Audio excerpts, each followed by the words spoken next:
Thanks for joining us here at the Digital Desk. I'm Elizabeth Rollins here with your 2 o'clock update.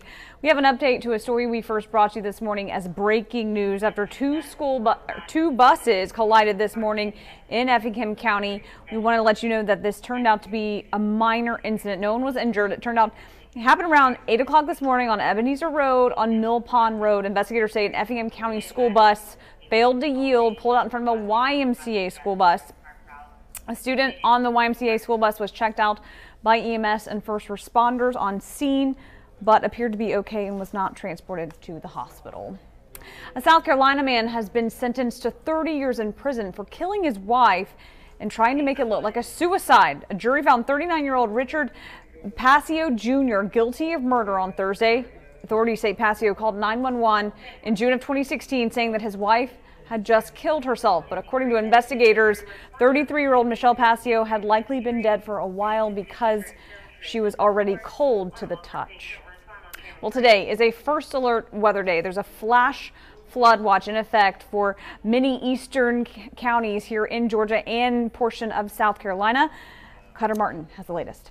Today, now a first alert weather day. We're going to carry that alert through dinner time about 7 to 8 o'clock this evening. Flash flood watch counties in green in effect until 7 p.m. through about dinner time. So trying to simplify today's rain forecast. Yes, at some point or another, the majority of the area will see some rain. Overall, at any given time this afternoon, scattered to numerous storms, wettest 3 to 8 p.m. Severe risk today is low, but the risk of heavy rainfall, street flooding is elevated. Outdoor activities do stand a decent chance of being impacted, and if you have any sort of long haul commute, also could see impacts to that. So don't think it's going to be that stormier, that much stormier than yesterday, but because the soil is now so saturated, rainwater will run off more quickly and could flood streets a little more easily. So that's really what we're watching out for today. Could impact that evening commute. Again, a good day to keep alerts on in the WTOC weather app and check the radar before leaving the office.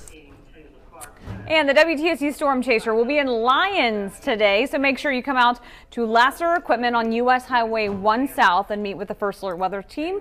They'll be there from 4 until 7:30. Well, college football teams around the country are hitting the practice fields for the first time this season. Georgia Southern Eagles began practice today under new leadership. Well, sort of.